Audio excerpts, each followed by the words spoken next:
Bom dia, meus irmãos, minhas irmãs. É uma alegria falar com vocês nessa segunda-feira, dia 13 de junho de 2016.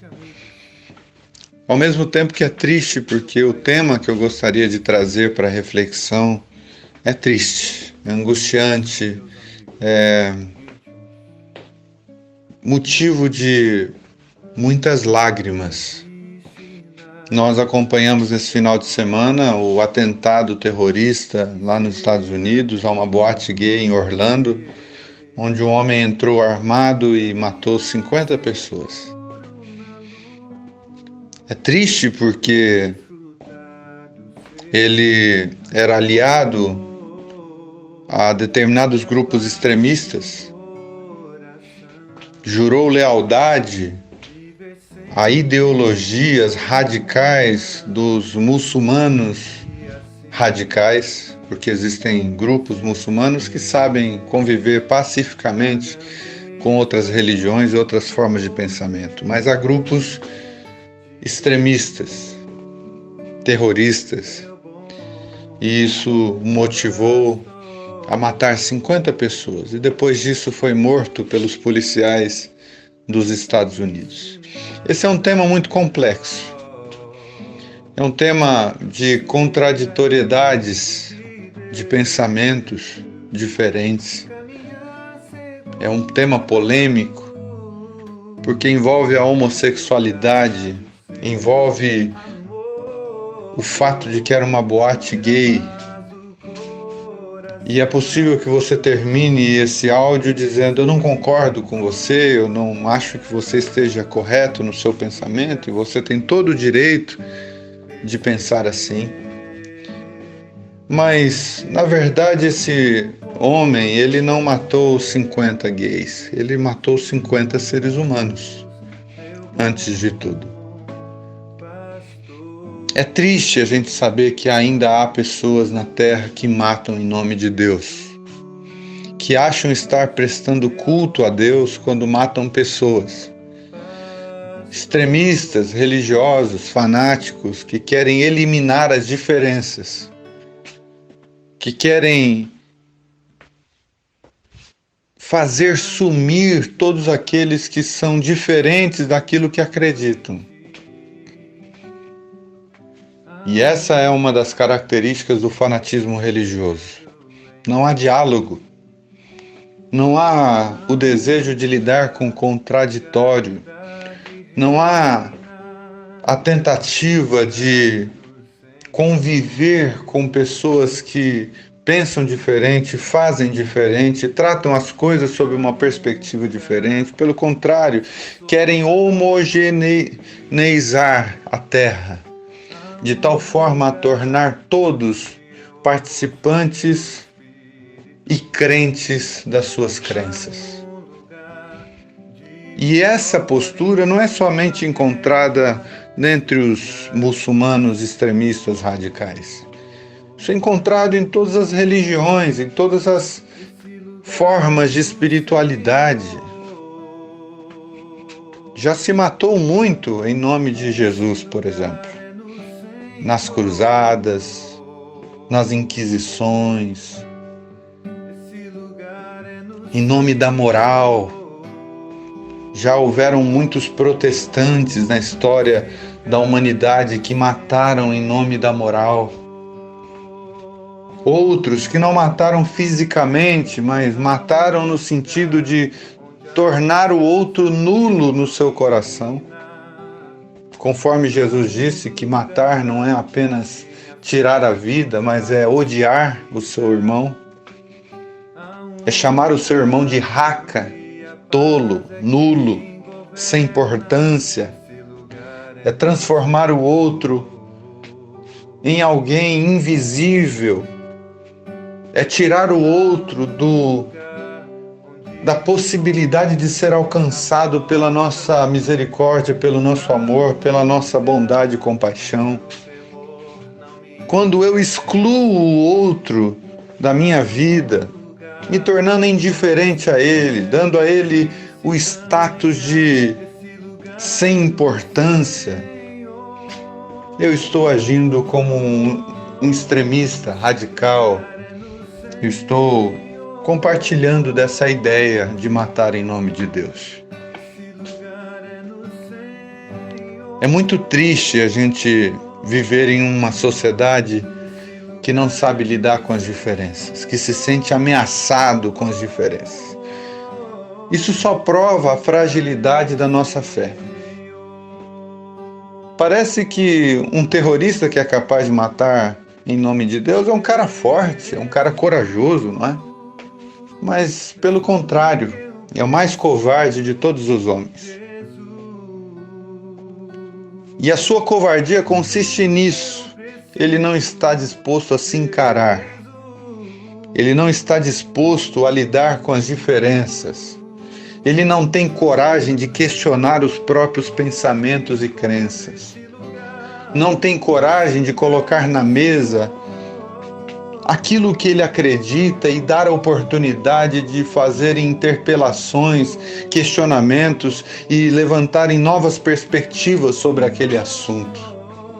Eles não têm coragem de se renovar o entendimento, renovar os pensamentos, e não têm a coragem de conviver com aqueles que vivem sob outras perspectivas. Por isso eu chamo esses atos de covardia. É mais fácil matar do que aprender a conviver. É mais fácil você excluir o outro do que você dar voz ao outro, dar oportunidade ao outro de ser instrumento de reconstrução do seu próprio pensamento. É mais fácil aniquilar o outro do que você lidar com a possibilidade de você estar errado, de você ter que mudar, de você ter que se reconstruir, de você ter que se ressignificar na história. É muito mais fácil você agir com dissensibilidade, deixando o outro num canto totalmente escondido da nossa história. É muito mais fácil do que dizer assim: fala, o que você pensa? Qual é a sua angústia? Quais são os seus pensamentos? Deixa eu lidar com quem você é.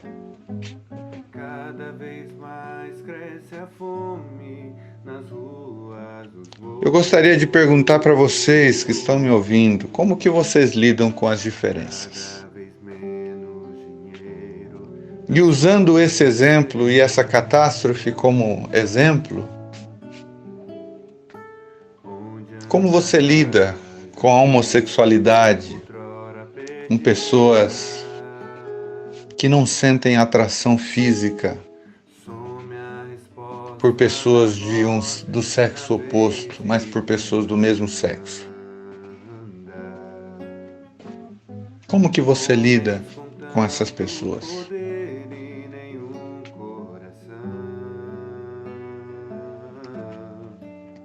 Porque pode ser que você seja um extremista radical.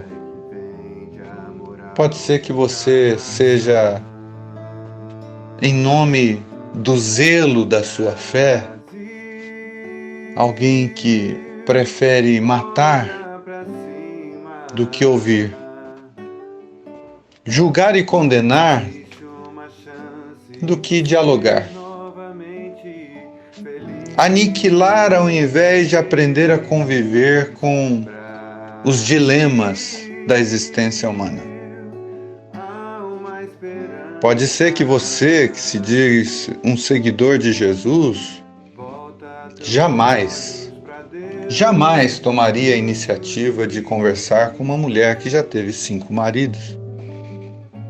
Talvez você, que se diz seguidor de Jesus, jamais teria dito para uma adúltera, pega em flagrante no adultério: eu também não te condeno.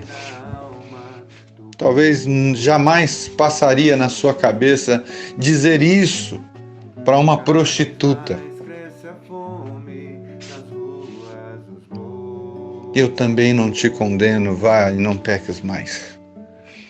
Talvez jamais passaria pela sua cabeça lidar com os samaritanos da nossa época, os que pensam diferentemente de nós, os que talvez misturaram os nossos dogmas, as nossas doutrinas com outras doutrinas. Talvez você não teria coragem de lidar com um espírita, um católico, um protestante de uma determinada linha, e dizer para ele, como Jesus disse para determinados judeus: olha, existem samaritanos, existem prostitutas, existem adúlteros que vão se assentar na mesa com o rei, e vocês, que são os convidados, estão se achando indignos de tal realização. Talvez você jamais diria a um centurião romano de nosso tempo: em verdade vos digo, não encontro fé dentre os religiosos maior do que a sua fé. Talvez você jamais colocaria um religioso com determinadas crenças diferentes de você em uma parábola exaltando a postura desse religioso.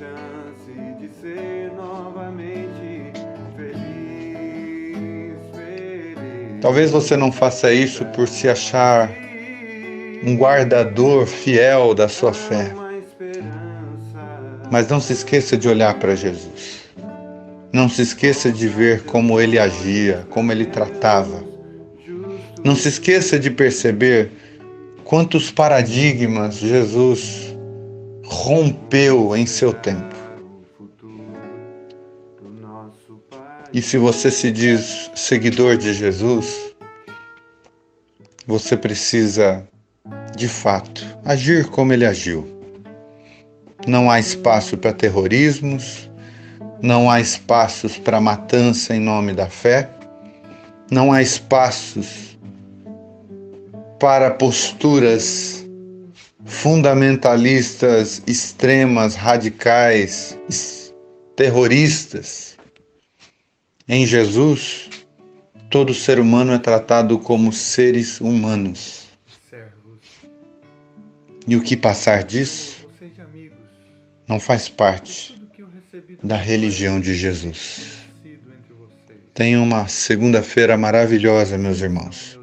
E a minha oração nesse dia é para que a gente viva como Jesus viveu. E isso vai fazer toda a diferença em nós e no mundo que nos rodeia. Amém.